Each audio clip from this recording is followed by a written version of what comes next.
असं आहे की महाराष्ट्रामध्ये गद्दारी विरुद्ध प्रचंड राग आहे, प्रचंड राग. आणि हे मी नाही सांगत, सर्वे करणारी प्रत्येक माणसं सांगतात.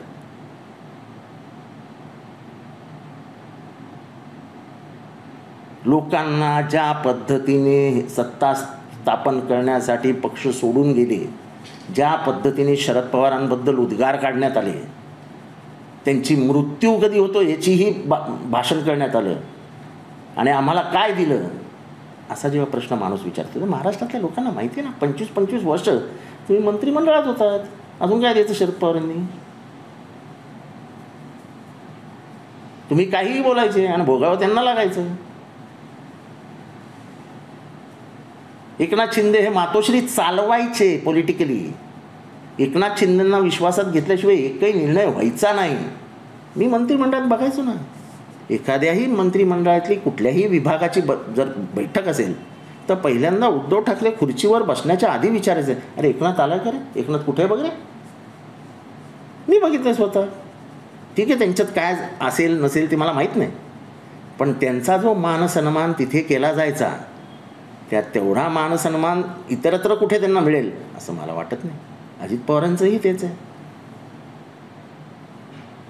की ज्या पद्धतीने आपलेपणाने शरद पवार त्यांच्याशी वागायचे, किंवा ज्या पद्धतीने त्यांची बहीण वागायची, दादा करेल दादा करेल दादा करेल दादा करेल, तुमची एवढी जरब बसली कशी? कारण का शरद पवार म्हटले की दादा बघेल रे, दादाला सांग रे. त्यांना हे कळलंच नाही की ही शक्ती तो एकटावतोय सुरा घेऊन आपल्याच पोटात टाकण्यासाठी. पण निवडून येणाऱ्या जागा हातातून गेल्याने अजित पवार राष्ट्रवादीचा एक गट नाराज झाला. नाशिकसह परभणी. आता ते जाऊ दे, तू गट. मला माहिती आहे छगन भुजबळ यांचा अजित पवारांबद्दल काय भावना आहेत. आम्ही त्या पक्षात दिवस काढलेत, आमचे संबंध होते. मला त्या दोघांचे संबंध किती मधुर आहेत हे मला व्यवस्थित माहिती आहे. आता त्याच्याबद्दल बोलण्यात काही अर्थ नाही. काही नेते पवार साहेबांनी संपर्कात असून महायुतीतले तुमच्याकडे येणार असं म्हटलं जातं. येतील तेव्हा येतील, त्याची चर्चा आज कशाला करते? सर, मिलिंद देवराने सांगितलेलं आहे की काँग्रेसने केवळ शिवाजी महाराज आणि बाबासाहेबांचा उपयोग मतदानासाठी केलेला. काय सांगाल? काँग्रेसने? मिलिंद देवराने त्यांचे वडील किती दिवस काँग्रेसचे अध्यक्ष होते त्यांना माहीत. त्यांना विचारा जरा कधी ते. मुरलीभाई हे किती कट्टर काँग्रेसी होते हे त्याच्या त्या मिलिंद देवराने विचारा ना. 2दा लोकसभेवर जाताना त्यालाही दिसलं नाही कधी. असं आहे की बाजू पलटल्यावरती शब्द बदलावे लागतात, काय करणार, त्याला इलाज नसतो. पण ते हे विसरतात की सोशल मीडियाचं जग आहे. तुम्ही जरा बोललात की मागचं तुमचं एक भाषण बाहेर येतं. जसं मी नेहमी सांगतो, मी जर पक्ष सोडला असता तर लोक थुंकले असते माझ्यावर, थुंकल्यावर. आपण एवढं बोलून गेलेलो आहोत धर्मांधतेविषयी की भले आपल्याला काही नाही मिळालं तरी चालेल, खुर्ची नको, काही नको, काही नको, काही नको, पण निदान लोक थुंकणार तर नाहीत ना चेहऱ्यावरती. आज जसे लोक बोलतायत, शिव्या घालतायत पक्ष सोडणाऱ्यांना, पक्ष तोडणाऱ्यांना, त्याशिवाय आम्हाला तर बसत नाहीत ना. सुख त्याच्यात आहे की सन्मानाने 10 माणसं असतील तरी ताकदीने आम्ही त्यांच्यासमोर जाऊ शकतो. सर, भिवंडीत कशा प्रकारचं वातावरण आहे? मी तर काल गेलेलो, काँग्रेस अजून नाराज आहे. मी काल गेलेलो, चांगलं वातावरण आहे. काँग्रेसचे खालचे कार्यकर्ते कामाला लागलेले आहेत, वरचे कार्यकर्तेही कामाला लागलेले आहेत. थोडेफार गैरसमज असतात, ते यशस्वीपणाने आम्ही सगळे मिळून दूर करू शकू याची मला खात्री आहे. भिवंडीत पाहिजे तसं काम झालं आहे का अजून प्रकारे? नाही, अजून असं आहे की प्रचाराला वेग द्यावा लागेल आणि तो येईल. 2 दिवसापूर्वी पत्रकार परिषद घेतलेली आहे तुम्ही, त्याचा अपडेट काय? कुठला पत्रकार परिषद? डॉक्युमेंट्स झाले समोर परवा मुंबईला. हां, ते उंदरे. काय त्याचा अपडेट काय नाही, फोन येत आहेत. कारण का ती व्हिडिओ व्हायरल करणार आहे ना, म्हणजे ते ऑडिओ, ती आज नाही तरी उद्या व्हायरल होईलच. मग त्यांनी निरोप पाठवलेत की आमच्याकडे पण अशा खूप ऑडिओ आहेत. तर त्यातल्या लोक त्या बाईनी सांगितलं पोराला, सांग त्यांना कुठले ऑडिओ वाजवायचे ते वाढवा. असं काही दमधमक्यांनी काय होत नाही. तुमचा क्लिअर कट ऑडिओ आहे दम देतानाचा. हे करायचं कशाला? पण माझा प्रश्न एवढाच आहे, करायचं कशाला? डॉक्टर उंद्रे हे नावाजलेले कोकणी मुसलमानांमधले एक नावाजलेलं व्यक्तिमत्व होतं. आणि त्यांच्याकडे हिंदू मुसलमान काही नव्हतं. नाही तर त्यांनी मराठी शाळाच काढल्या नसत्या. त्यांनी सगळ्या शाळा काढल्या त्या मराठी काढल्या. माझ्या कोकणातल्या सगळ्या भावंडांनी एकत्र येऊन शिकावं. अतिशय सुंदर मराठी बोलायचे डॉक्टर उंद्रे. आणि जगप्रसिद्ध सर्जन होते, जगप्रसिद्ध. दुर्दैवाने त्याचा म्हणजे वय नसताना मृत्यू झाला. म्हणजे अजूनही डॉक्टर उंद्रे हे तिथे असतेच. आपल्या गावाप्रती त्यांचं असलेलं प्रेम याच्यातनं दिसलं. आणि ती ट्रस्ट तुम्ही जबरदस्तीने ताब्यात घेण्याचे प्रयत्न करता. हे तटकरेंसारख्या प्रगल्भ राजकारण्याला शोभतं काय? प्रशासनाला हाताशी धरून तुम्ही ट्रस्टचे प्रेसिडेंट असताना तुम्हाला ट्रस्टच्या ऑफिसमध्येच बसता येणार नाही असं सब डिव्हिजनल ऑफिसर सांगू कसं शकतो? म्हणजे बाई एकटी पडली आहे म्हणून काय मारून टाकाल तिला? आणि मी बघितलं जेव्हा पत्रकारांनी विचारलं त्याच्या पोराला, म्हणजे तिच्या पोराला, म्हणजे तो एकुलता एक मुलगा आहे त्यांचा, की तुम्ही पोलीस कंप्लेंट करू नका. ती पटकन म्हणे नाही नाही नाही नाही मी.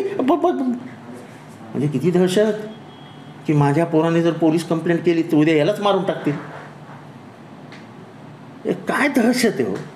राजकारणात असं नाही चालत. राजकारण प्रेमाने चाललं पाहिजे. मी तुझा, तू माझा. वैचारिक मतभेद कायम ठेवा. विचारांमध्ये कधीही जवळ येऊ नका. पण द्वेष, सूड हे जे काही नवीन प्रकार सुरू झालेत राजकारणातले, त्याला कुठेतरी अंत मिळालाच पाहिजे. चांगला चेहरा जावा उमेदवार म्हणून जे दिलेत, मोदी असतील का त्यांच्या अजित पवारांना सांगितलेलं आहे शेवटच्या सभेला भावनिक होतील. शेवटच्या सभेला म्हणजे हे भविष्य वर्तवत आहेत. रडलं कोण आत्ता? रडलं कोण? उभ्या महाराष्ट्राने बघितलं ना रडल्यानंतर हसणारी माणसं. तेव्हा भावनिक तुम्ही होताय, भावनिक तुम्ही करताय.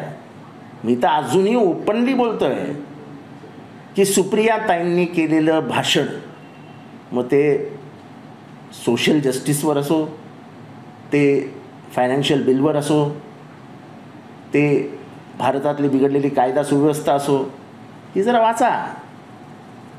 ज्या पद्धतीने ते बोलतात आणि ज्या पद्धतीने त्यांना स्पीकर देखील सन्मानित करतो ते जरा बघा. हे असं भावनिक होऊन त्या कधी बोलत नाहीत. ती महाराष्ट्राची लेख शोभते.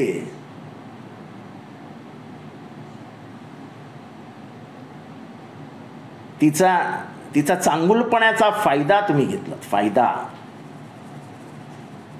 कोणी तिच्याकडे गेली की ती बिचारी गरीब सांगायची दादांकडनं करून घ्या, दादांकडनं करून घ्या. कारण का तिला सत्तेची हौस नव्हती. तिला मुजोरी करायची नव्हती. मी म्हणजे बारामती हे तिला दाखवायचं नव्हतं. पण तुम्ही त्याचा फायदा घेत मी म्हणजे बारामती असं एक समीकरण जोडून दिलं.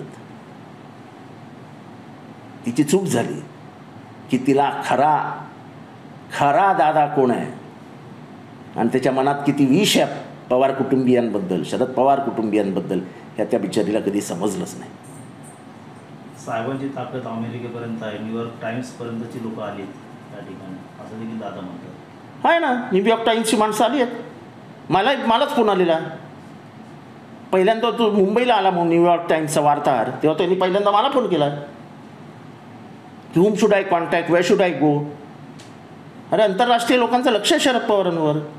तुमच्या इथे बिल क्लिंटन तुमच्या बोलवण्यामुळे नाही आला. जगातले आंतरराष्ट्रीय नेते जे येतात त्यांना अजित पवारमधला एक पण माहीत नाही. त्यांना शरद पवार बरोबर माहिती आहे. अरे is a well non leader of India. Supreme कोर्टाचा न्यायाधीश म्हणतो की इज अ टावरिंग पर्सनॅलिटी. बसलेला असताना अजून ह्याच्यापेक्षा जास्त काय पाहिजे कोणाला? अरे तुम्हाला एवढा CSR फंड मिळून तुम्ही एवढी कामं करता बारामती, तो CSR फंड येतो कोणाच्या नावावर?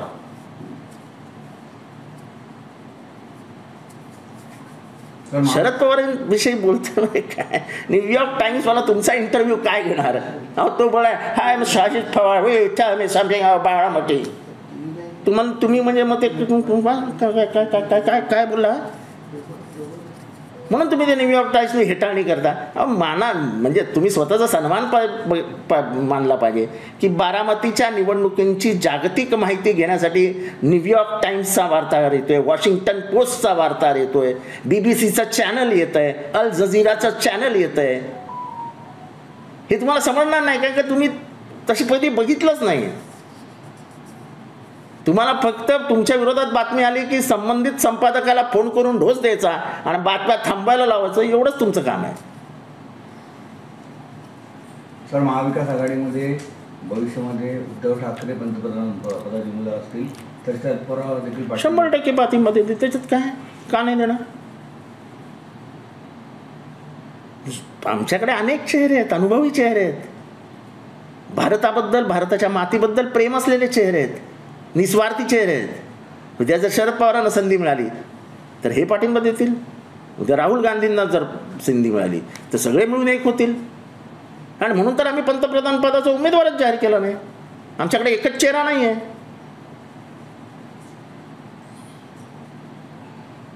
दोस्ती की है तो हक निभाएंगे.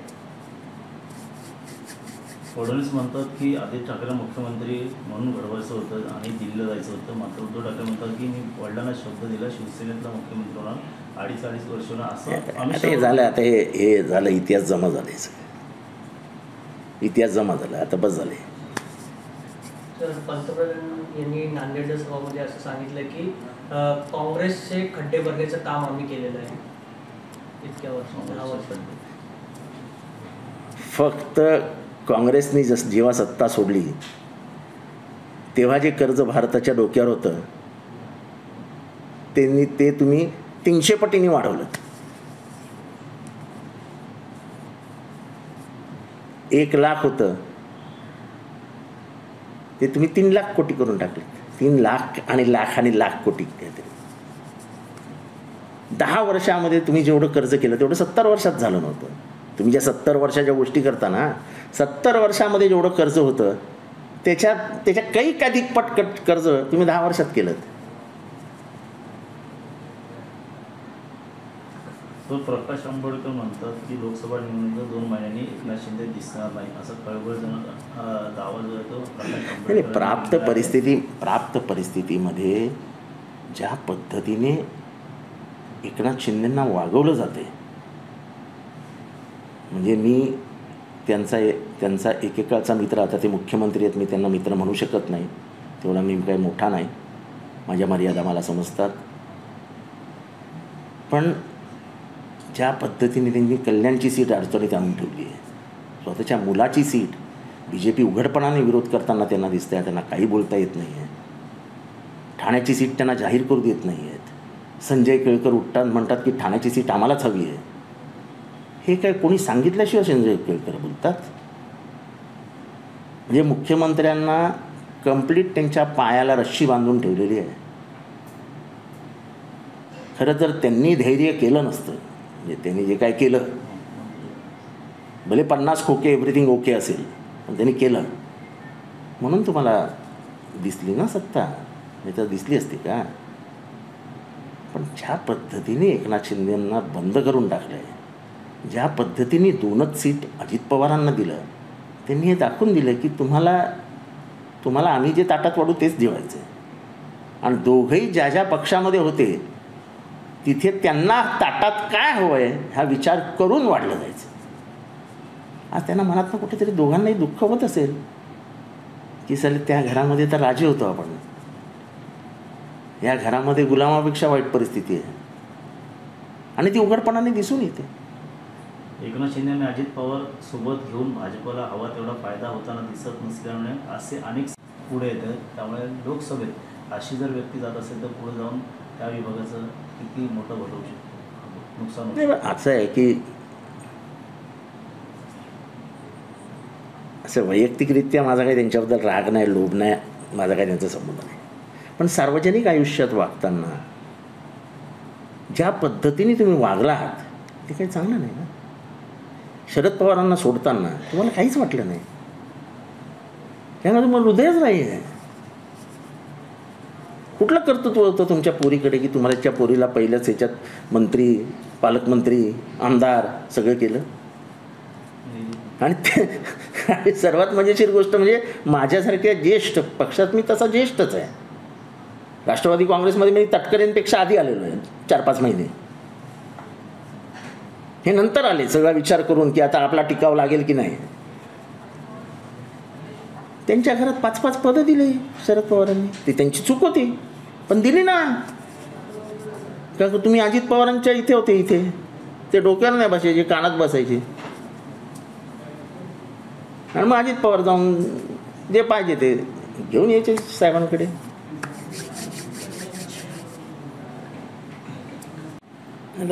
तसं बघायला गेलं भगवा रंग हा कुणा एकाचा मालकीचा नाहीच आहे. भगवा रंग हा खरा आला वारकरी पंथातनं. तो त्यागाची निशाणी, शौर्याची निशाणी. पण हा देश विविधतेने भरला आहे, नटला आहे, सजला आहे. आणि हे असं एक प्रसार माध्यम आहे जे गावागावात आहे. असं असताना त्याचा एकतर्फी रंग करणं हे चुकीचं आहे. जो होता तो काय वाईट होता का? त्याच्यात काय वाईट होतं यांनी दाखवलं असतं तर अख्ख्या भारताने मान्य केलं असतं. हे अचानक लपून लपून त्याचा रंग बदलायचा हे कारण नसताना उगाच विवाद निर्माण करायचे. आणि शेवटी ते सगळं हिंदू मुसलमानावर घेऊन जायचं. बोलण्यासारखं काय आहे काय त्यांच्याकडे? महागाईबद्दल काही बोलू शकत नाहीत, इलेक्टोरल बॉन्ड्सच्या चोऱ्यांबद्दल काही बोलू शकत नाही, बेरोजगारीबद्दल काही बोलू शकत नाही, चायना किती आतमध्ये घुसली आहे त्याच्याबद्दल बोलू शकत नाही, पेट्रोलच्या वाढलेल्या भावाबद्दल बोलू शकत नाही, राज्य आणि केंद्रामधले बिघडलेले संबंध त्याच्याबद्दल बोलू शकत नाही. त्याच्यावरती मोठी कमिटी होती सरकारी कमिशन म्हणून. त्यांनी आखून दिलेले आहेत काही नियम आणि कायदे की ह्याच्या बाहेर तुम्ही जायचं नाही. आम्ही कुठलेच कायदे मानत नाही. राज्याला अक्षरशः पिळून टाकलं आहे. GST आम्ही राज्याला परत करू. कुठे येते GST परत? राज्याचं कंबरडं मोडलं आहे. महाराष्ट्राचा विचार करा. महाराष्ट्रावरती 2 लाख कोटी रुपये या मागच्या 2.5 वर्षात यांनी कर्जबाजारी करून टाकलं. आधी कर्ज होतंच पण अजितदादा आणि सगळ्यांच्या कृपेमुळे पहिल्यांदा 17,000, नंतर 44,000, नंतर 55,000 आणि आत्ता काहीतरी 1,000 दिले. हे आणणार कोण नव्हते पैसे? अर्थसंकल्पामध्ये ज्या तरतुदी केल्या आहेत त्या तरतुदी तुम्ही आणणार कुठनं? जेव्हा तुमचा तुटीचा अर्थसंकल्प आहे तेव्हा तुटीत तूट महाराष्ट्र तुटून जाईल. मात्र हा भगवा रंग येणाऱ्या काळात म्हणजे इंदिरा गांधीच्या काळाला वेगवेगळे रंग होते. आता नेमकं कारण काय की बाबा आता हे कारण तर सर्वसामान्यांना समजतं आहे. मी नेहमी सांगतो भारताची विविधता हीच त्याची ताकद आहे. अनेकताओं में एकता ये है भारत की विशेषता. आपलं संविधान पण त्याच्यासाठीच आहे की बहुआयामी असलेला महाराष्ट्र देश आपला हीच त्याची ताकद आहे. सर अजितदादा म्हणाले की शहा आणि मोदींमुळे साखरेचा भाव मिळालेला आहे. त्यांना काय काय मिळाले मला माहीत नाही. तर शरद पवार म्हणाले की अजित पवारच्या उत्तरला की भाजपसोबत जाण्याचा कधीच सहमत आम्ही नव्हतो. मात्र ते म्हणतात की जो शपथविधी झाला तेव्हा अमित शहा यांच्याशी सर्व ठरलं होतं. मात्र त्यांनी दिलेला शब्द मी पाळला पण त्यांनी निर्णय बदलला. हे बघा पवार साहेबांनी कधीही कोणालाही शब्द दिला नव्हता. मी जर कोणाला सांगितलं जा चर्चा करून घेऊन ये, चर्चा करून ये, याचा अर्थ निर्णय झाला असा होत नाही. त्या दिवशी रात्री आदल्या दिवशी रात्री नेहरू सेंटरमध्ये अहमद पटेल आणि साहेबांमध्ये थोडासा काहीतरी वाद झाला आणि मला खूपच राग आला आहे. साहेबांना कोणी असं कसं काय बोलू शकतं असं म्हणत ते गेले. सकाळी फोन स्विच ऑफ. हे सगळं घडलं तेव्हा साहेबांना तर माहीत पण नव्हतं. साहेबांना टी व्हीवर न समजलं. तेव्हा उगाच साहेबांचं नाव कशाला घेता वारंवार? ते एकदाही अजित पवार म्हणत नाही. ते एकदाही कशाला भावनाचं राजकारण करताय? अजूनही मी तुम्हाला सांगतो, चला या मैदानात दरवाढीवर बोलूया, महागाईवर बोलूया, जातीय समीकरणांवर बोलूया, तुम्ही कसा जातीयवाद आणि धर्मवाद पेटवलाय त्याच्यावर बोलूया, भाजी डाळीच्या वाढलेल्या किमतीबद्दल बोलूया, शेतकऱ्यांचे होत असलेल्या हालाबद्दल बोलूया, पाण्याची निर्माण झालेल्या टंचाई त्याच्याबद्दल बोलूया. जगाच्या पातळीवरती युद्धजन्य परिस्थिती दिसताना भारताची भूमिका काय असेल? हे अजित पवार उपमुख्यमंत्री आहेत, ज्ञानी आहेत, त्यांनी सांगावं. लोकसभेची निवडणूक महाराष्ट्राची निवडणूक नाही आहे. आणि पवार खानदानामध्ये काय चर्चा झाली, तुम्ही दोघं काय बोललात याच्याशी महाराष्ट्राला काय करायचं आहे? महाराष्ट्राला काही घेणं देणं नाही आहे. पुरोगामी महाराष्ट्र टिकणार का नाही प्रश्न इथे येतो. आणि पुरोगामी महाराष्ट्र टिकवण्याची जबाबदारी गेली 60 वर्ष शरद पवार साहेबांनी घेतली आहे. मी जेव्हा बोलायचो तेव्हा अनेक वेळा अजित पवार मला सांगायचे, अरे बोलू नको रे, समोरच्यांना राग येतो. विचार मांडताना कोणाला राग येतो हिचा विचार करायचा नसतो, आपले विचार मांडायचे असतात. तुम्ही नाही म्हणता, मी स्पष्ट वक्ताय, दिलेला शब्द मोडत नाही. आता तुम्ही मोक्कातनं आरोपी सोडवता, तुमची ताकद आहे. आम्ही चोरीतला पण आरोपी सोडू शकत नाही, कारण का आमच्यावर खोटे गुन्हे झाले तरी आम्हाला काही करता येत नाही.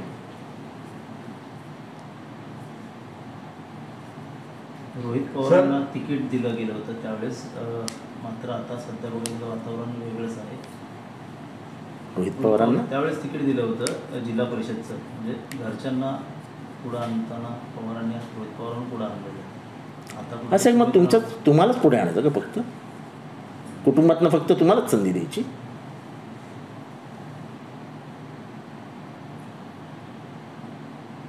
आणि तुम्हाला दिलेल्या संधीचं तुम्ही काय सोनं केलं ते अख्ख्या महाराष्ट्राने बघितलं ना. वयाच्या 84 वर्षी जेव्हा हात धरण्याची गरज असते, तुम्ही त्यांना हाताला धरून घराच्या बाहेर काढत होतात. हे महाराष्ट्र विसरलेलं नाही आहे. तुमची गद्दारी, तुमचं ते भाषण की ह्यांची शेवटचं भाषण कधी होणार आहे म्हणजे जणू काय तुम्ही त्यांच्या अंत्ययात्रेचीच वाट बघत होतात. ही भाषा विसरलेलं नाही महाराष्ट्र, आणि महाराष्ट्र विसरणार पण नाही. इतकं घाण भाषण अख्ख्या भारतात कोणी आपल्या बापाबद्दल सुद्धा केलं नसेल, आपल्या नातेवाईकांबद्दल सुद्धा केलं नसेल. काय माहिती यांचं शेवटचं भाषण कधी होणार आहे. अरे वा. आणि मला तसं म्हणायचं नव्हतं. अरे वा वा. आता देखील भाषणात परत वारंवार म्हणतात कचाकच कचाकच असा एक शब्द आता नवीन. काय कचाकच कचाकच असा एक. आता जाऊ दे, काय बोलायचं त्यांचे शब्द आणि ते, आणि मग सांगतात चुकून गेले होते. तर पूर्वी आमच्या ओळखी नसायच्या, पूर्वी आम्ही नुसते घासायचो, आता आमच्या अदानी अंबानी यांच्यावर ओळखी झाल्यात. याचा अर्थ काय? म्हणजे त्यावेळेस देखील उपमुख्यमंत्री. जाऊ दे, मला बोलायचं नाही. अदानी कोणाला भेटायचा, काय करायचा, काय मला बोलायचं नाही. अदानीची फाईल थांबवायला कोणी सांगितली होती मला, त्याच्याबद्दल मला काही बोलायचं नाही. एबीपी माझा, उघडा डोळे बघा नीट.